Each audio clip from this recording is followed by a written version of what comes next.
Handa ka na sa biyahe, maaga ka, kumpleto ang dokumento mo, maayos ang bag mo. Pero sa airport may isang tahimik na katotohanan na madalas hindi sinasabi. Isang maliit na pagkakamali bago ka pa makalipad ay pwedeng sumira sa buong biyahe mo.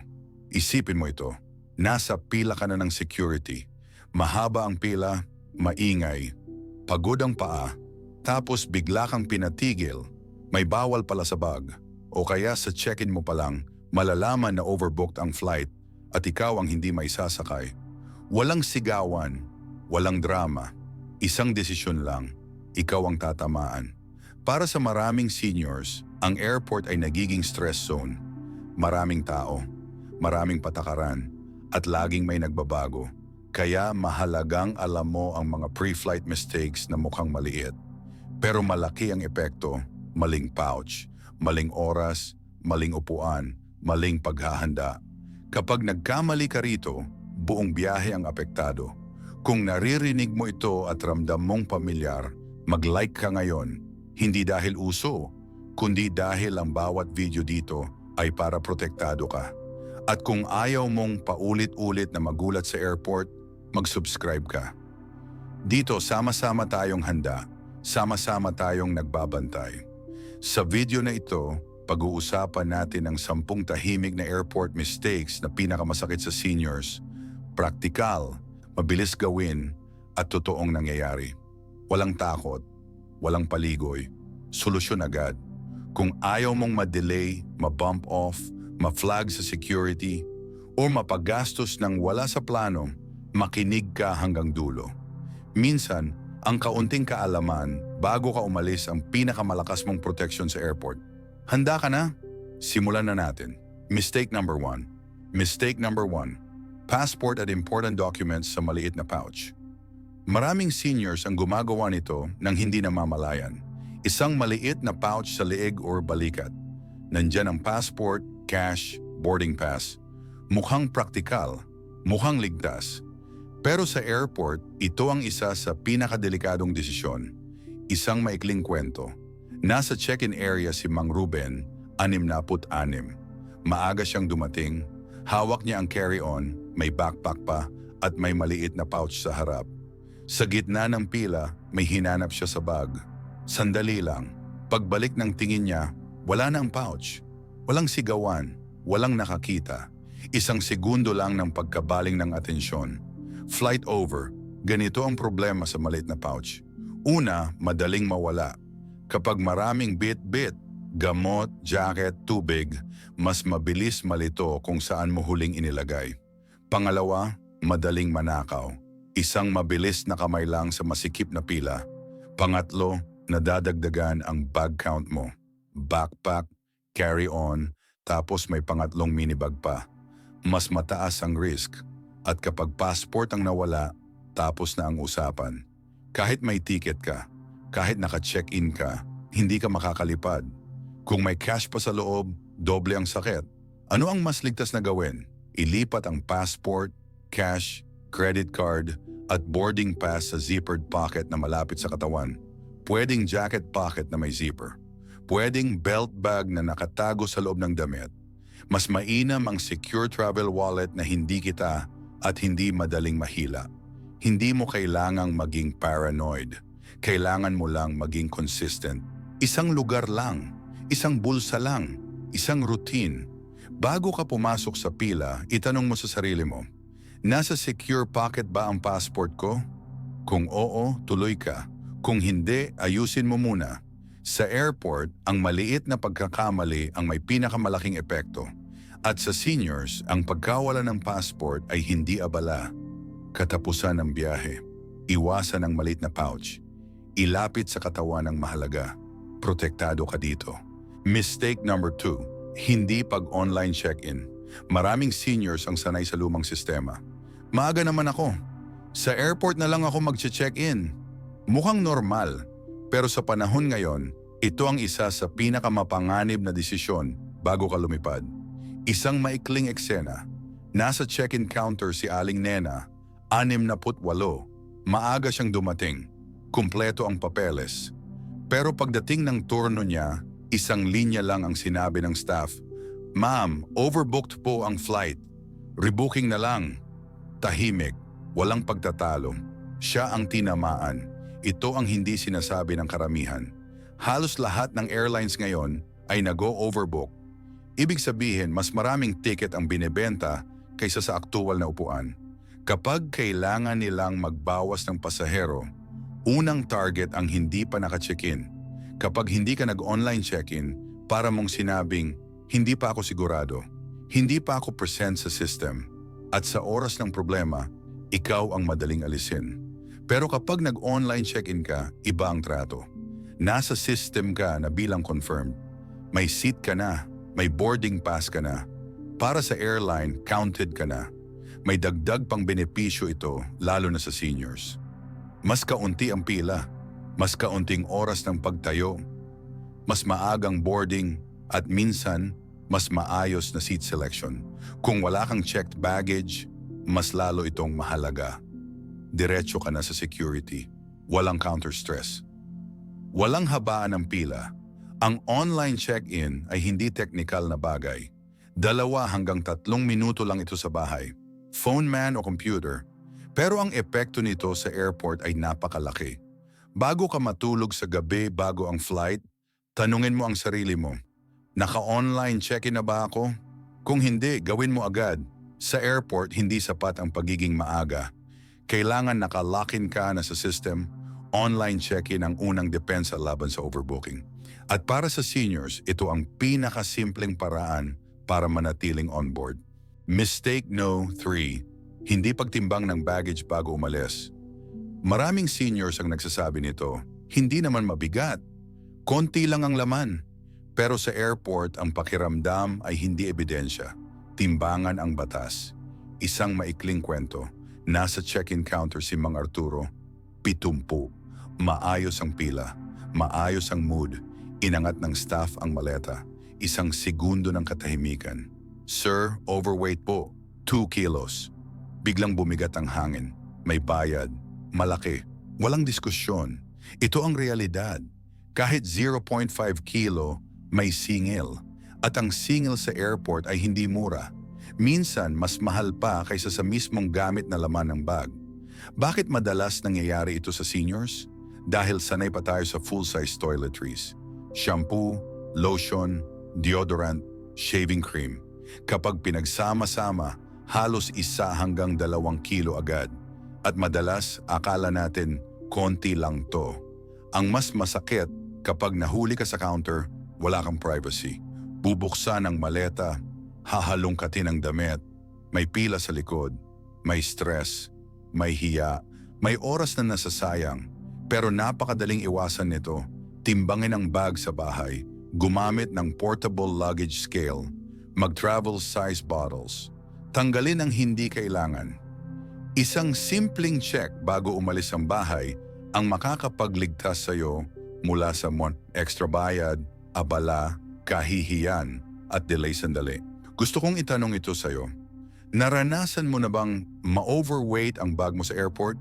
Isulat mo sa comments kung oo o hindi. Maraming seniors ang makakakuha ng aral sa sagot mo. Hindi ka nag-iisa dito. Tandaan ito, ang airport ay walang pakialam sa intensyon. Ang mahalaga ay timbang. Kung gusto mong maging smooth ang biyahe mo, maging matalino sa pag-impeke, hindi mabigat. Mistake number 4, mali o hindi sinilip na seat selection. Maraming travelers ang ginagawa ito ng mabilisan. Pagkatapos mag-book, click lang ng seat. Kung ano ang lumabas, ayos na. Pero sa eroplano, hindi lahat ng upuan ay pare-pareho. Isang maikling eksena. 7 oras ang flight ni Aling Rosa, 69. Pag-upo niya, napansin niya agad ang problema. Hindi nagre-recline ang sandalan. Sa likod ng CR ang upuan. Bawat ilang minuto, may taong nakatayo, may amoy, may ingay. Pagkalipas ng 1 oras, masakit na ang likod. Pagdating sa destinasyon, pagod na pagod siya. Kahit hindi pa nagsisimula ang bakasyon, ito ang epekto ng maling seat selection. May mga upuan na hindi nagre-recline, kulang sa legroom, malapit sa galley o CR, maingay at matao, walang charging port. Para sa seniors, hindi ito maliit na bagay. Ang maling upuan ay pwedeng magdulot ng back pain, pananakit ng tuhod, pamamanhid at sobrang pagod. Ang masakit dito, may iwasan sana. May seat map ang airline app. May mga website na nagpapakita kung alin ang magandang upuan at alin ang iiwasan. Ilang minuto lang ng pagtingin, malaking ginhawa ang kapalit. Hindi mo kailangang maging tech expert. Tignan mo lang kung may recline ba, may sapat na legroom, malayo ba sa CR, tahimik ba ang area. Bago mo pindutin ang confirm seat, tanungin mo ang sarili mo, komportable ba ako dito ng ilang oras? Sa airport, ang discomfort ay hindi bigla. Nagsisimula ito sa maling click. Kung senior ka, may karapatan kang maging komportable. Hindi luho ang tamang upuan. Ito ay paghahanda.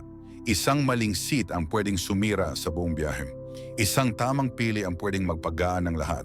Mistake number 5. Pagbalot ng luggage ng plastic wrap. Maraming seniors ang gumagawa nito para mas safe. Balot na balot ang maleta, makintab, mahigpit, mukhang protektado. Pero sa airport, madalas mas nagiging problema ito kaysa solusyon. Isang maikling eksena.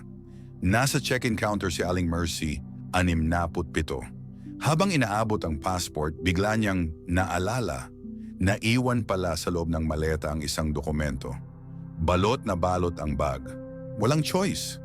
Kailangan sirain ang plastic wrap sa gitna ng pila.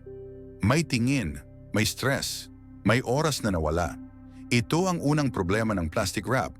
Kapag may kailangang buksan, ikaw ang talo. Walang madali, walang mabilis. Lahat ay gupit, punit at abala. Pangalawa, hindi ito tunay na security. Kung may magnanakaw na target ang bag mo, isang hiwa lang ng cutter. Tapos, hindi ka nililigtas ng plastic wrap. Binibigyan ka lang nito ng false sense of safety. Pangatlo, ayaw ito ng maraming airport staff. Kapag kailangan i-inspect ang bag mo, mas tumatagal ang proseso. Mas mataas pa ang chance na buksan ang luggage mo. Sayang ang binayad, sayang ang oras, at huwag kalimutan, hindi ito eco-friendly. Isang biyahe, isang buong roll ng plastic ang basura. Walang long-term na pakinabang. Ano ang mas practical at mas senior-friendly? TSA-approved lock, reusable luggage cover, matibay na zipper, malinaw na luggage tag mas malinis, mas mabilis, mas profesional, at mas kaunti ang stress kapag may aberya. Sa airport, hindi lahat ng mukhang secure ay talagang ligtas. Minsan, ang simple ang mas epektibo. Kung senior ka, piliin ang solusyong hindi ka pahihirapan kapag may biglang kailangan ayusin. Iwasan ang plastic wrap. Piliin ang praktikal. Mas handa ka, mas kalmado ka, mas protektado ka. Mistake number 6. Pagpila agad sa unang security lane. Ito ang isa sa pinakakaraniwang pagkakamali sa airport. Pagpasok pa lang sa security area, titigil agad sa unang pila na makita. Mukhang logical, mukhang tama. Pero sa totoong buhay, ito ang pinakamabagal na desisyon. Isang maikling eksena. Nasa terminal si Mang Celso, 72. Maayos ang oras niya. Hindi nagmamadali. Pagdating sa security, may mahabang pila sa unang lane. Doon agad siya pumila. Habang lumilipas ang oras, napapansin niyang halos walang galaw. May pamilya sa unahan. May batang nagtatanggal ng sapatos. May taong nagbubukas ng bag dahil mali ang liquids. 15 minuto ang lumipas. Wala pa siya sa kalahati. Ito ang hindi napapansin ng karamihan. Ang unang security lane ang kadalasang pinakamaraming tao, pinakamaraming first-time flyers, pinakamaraming may hindi handang gamit, at pinakamaraming delay. Bakit? Dahil karamihan ay sumusunod lang sa nakikita ng mata. Kung saan may pila, doon sila pumipila. Hindi dahil iyon ang mabilis, kundi dahil iyon ang una. Pero may lihim ang airport na bihirang sinasabi. Ang mga huling security lanes, yung medyo malayo, ay madalas mas maikli ang pila. Minsan may dedicated lane pa para sa seniors, PWDs o families. Pero hindi ito obvious. Para sa seniors, napakalaking bagay nito. Mas kaunting oras ng pagtayo, mas kaunting pagod sa tuhod at likod, mas kaunting stress bago pa man makapasok sa boarding area. Ano ang tamang gawin? Pagpasok sa security zone, huwag agad huminto. Tumingin muna sa kaliwa at kanan, maglakad ng kaunti. Silipin kung alin ang mas maikli o mas tahimik. Minsan ang kaunting lakad ay kapalit ng 10 hanggang 20 minutong tipid sa oras. Isang paalala para sa seniors, hindi kailangang makipag-unahan, kailangan lang maging mapagmasid. Sa airport ang crowd ay hindi palaging tama. Madalas ang tamang desisyon ay nasa dulo, hindi sa unahan. Huwag sundan ang karamihan, sundan ang bakanteng lane. Mas kalmado, mas mabilis, mas senior-friendly. Mistake number 7, pagkalito sa liquid rules. Ito ang isa sa nakakainis na karanasan sa airport. Nasa security ka na, malapit ka na, tapos biglang may humarang. May bawal pala sa bag mo. Isang maikling eksena. Si Aling Vicky, 65, ay sanay na mag-travel. May paborito siyang lotion at pabango. Pagdating sa scanner, pinatigil siya. Ma'am, bawal po ito. Hindi mahalaga kung kalahati na lang ang laman. Hindi mahalaga kung mahal ang brand. Container ang tinitignan, hindi ang laman. Ito ang madalas hindi naiintindihan. Ang liquid rule ay hindi tungkol sa dami ng laman, kundi sa laki ng lalagyan. Kahit kaunti na lang ang laman, kapag ang bote ay lampas sa limit, kukumpiskahin ito. Kaya maraming seniors ang nasasaktan dito. Mamahaling pabango, espesyal na lotion para sa sensitive skin, gamot na likido, lahat na pupunta sa basurahan, walang refund, walang awa. Dagdag pa rito ang stress. Kailangan mong buksan ang bag, mag-repack sa gilid, may pila sa likod, may mga matang nakatingin. Para sa seniors, ito ay sobrang nakakabawas ng lakas at kumpiyansa. Ang solusyon ay simplo, pero kailangang gawin bago ka umalis ng bahay. Gumamit ng travel-size containers. Ilagay lahat ng liquid sa isang malinaw na zippered pouch. Ihiwalay agad ito sa carry-on. I-double check bago lumabas ng bahay. Huwag umasa sa baka pwede. Sa airport, walang baka-baka. May rule, may limit, may confiscation. Isang paalala pa. Huwag maglagay ng liquids sa huling minuto. Yung biglang ipinasok na shampoo o lotion, madalas yan ang sanhi ng problema. Para sa seniors, mahalaga ang consistency, isang pouch, isang routine, isang tingin bago umalis. Kung maayos ang liquids mo, mas maayos ang security experience mo. Mas mabilis, mas tahimik, mas dignified. Sa airport, ang pagkalito sa liquid rules ay maliit lang tingnan. Pero kapag nagkamali ka, oras, pera at gamit ang mawawala. Mistake number 8, pagkawala sa oras sa duty-free. Maraming travelers ang iniisip na ligtas na bahagi ng airport ang duty-free. Maliwanag, maluwag, walang pila, parang pahinga pagkatapos ng security. Pero para sa maraming seniors, dito tahimik na nasisira ang biyahe. Isang maikling eksena. Si Aling Corazon, 71, ay maaga sa airport. Pagkatapos ng security, pumasok siya sa duty-free para sandali lang tumingin. May pabango, may tsokolate, may tester, may promo, may buy one take one. Pagtingin niya sa orasan, final boarding na. Ito ang disenyo ng duty-free. Hindi ito basta tindahan. Ito ay distraction zone. Mahahabang aisle para maligaw ka. Walang bintana para hindi mo makita ang oras. Maraming ilaw at amoy para mawala ang focus mo. At kapag senior ka, mas delikado ito. Mas mabagal ang lakad. Mas mahirap ang biglaang pagtakbo at mas nakaka-stress kapag nagmamadali. Ang mas masakit kapag naiwan ka ng flight, hindi duty-free ang sisisihin ng airline. Ikaw ang late. Ikaw ang magbabayad ng rebooking. Ikaw ang mawawalan ng oras at lakas. Ano ang praktikal na gawin? Bago ka pumasok sa duty-free, alamin muna kung nasaan ang gate mo. Gaano ito kalayo? May oras ka ba talaga? Mag-set ng alarm sa phone every 10 or 15 minuto. Hindi para takutin ka, para ipaalala lang na tumatakbo ang oras. Kung bibili ka, quick buy lang. Huwag mag-full tour, huwag mag-tester hopping. At huwag ilalabas ang passport at boarding pass sa secure pocket. Para sa seniors, ang goal ay simple. Makaupo ng maaga sa gate, nakarelax, hindi hinihingal, hindi nagmamadali. Tandaan ito, ang duty-free ay para sa extra time, hindi para sa last minutes. Mas masarap mag-shopping kapag alam mong nakaupo ka na sa gate at naghihintay na lang. Mas tahimik ang isip, mas kalmado ang katawan. Sa airport, ang oras ay hindi bumabalik. At sa duty-free, madaling mawala ang disiplina sa oras. Kung senior ka, piliin mo ang kapayapaan kaysa impulse. Darating ka rin sa destinasyon, dun ka na mag-enjoy. Mistake number 9, pagkain ng mabigat or exotic food. Bago flight, maraming travelers ang iniisip na maliit na bagay lang ito. Kakain lang ako bago sumakay. Isang beses lang naman. Pero sa eroplano, ang tiyan ay may sariling batas. Isang maikling eksena. Si Mang Ben, 69, ay kumain ng masarap bago mag-boarding. Medyo mamantika. Medyo maanghang. Paglipad pa lang, okay siya.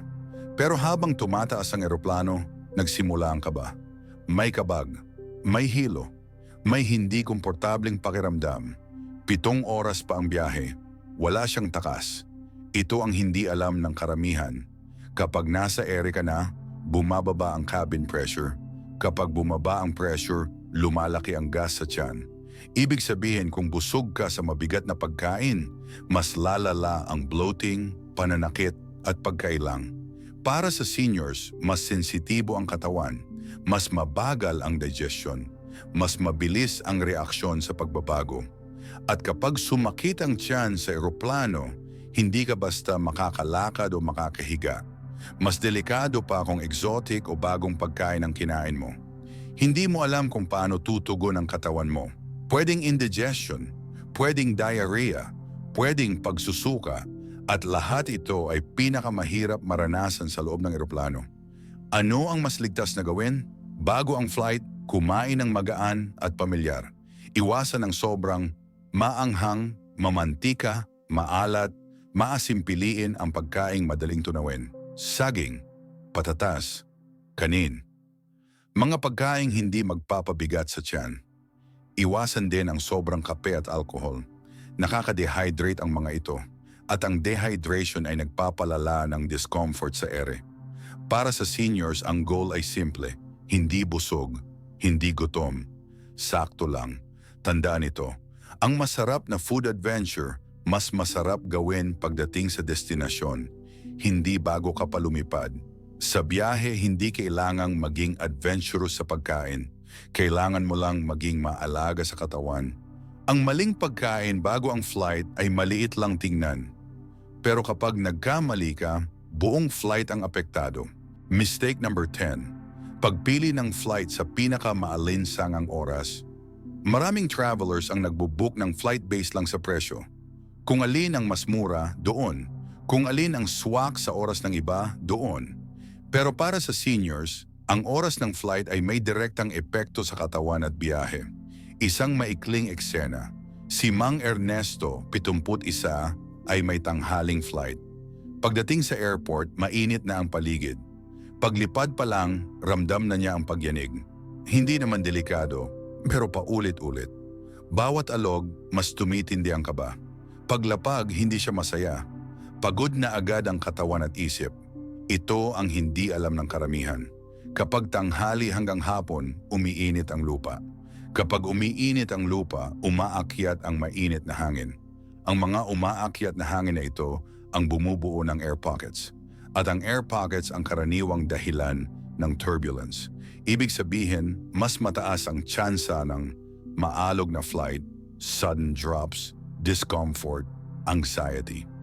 Para sa seniors, mas ramdam ito. Mas sensitibo ang balanse. Mas madaling mahilo. Mas mabilis mapagod ang nerves.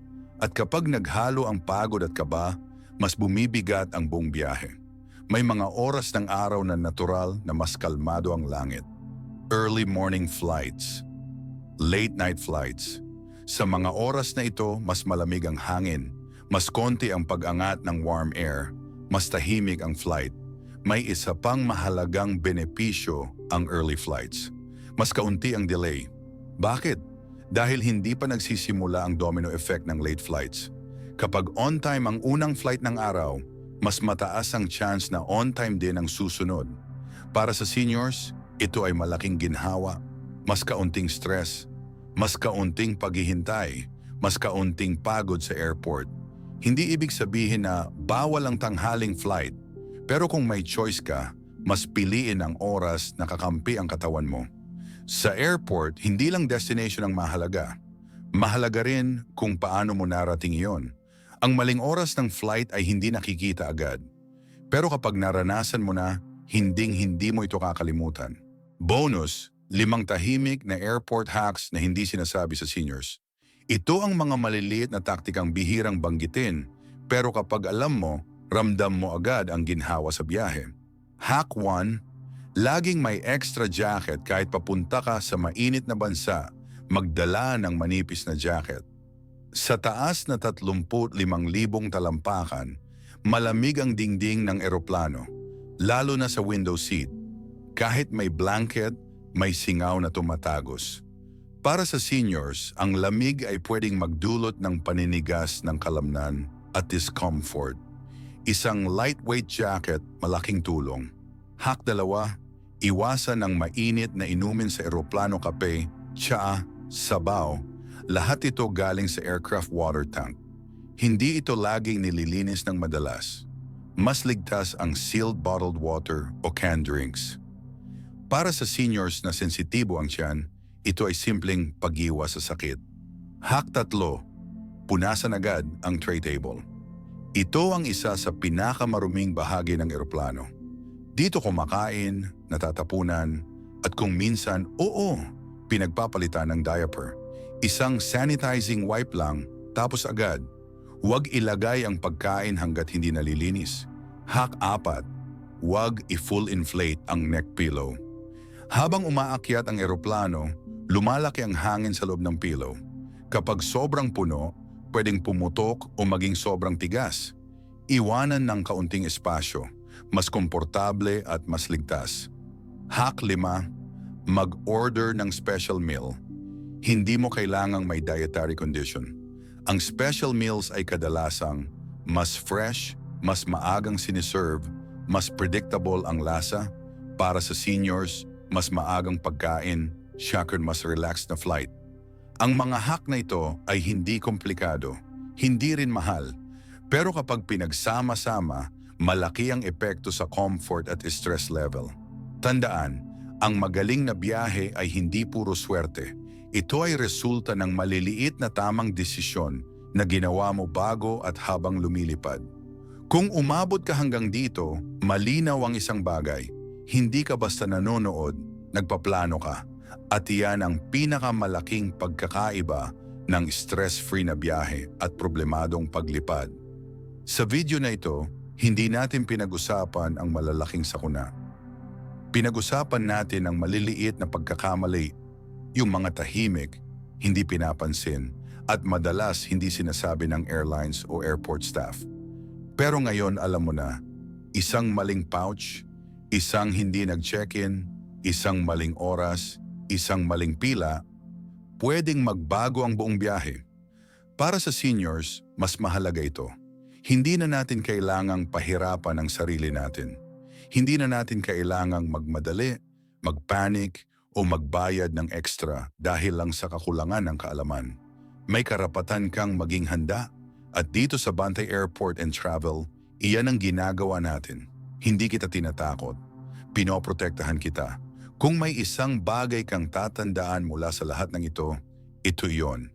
Ang maayos na biyahe ay hindi nagsisimula sa eroplano.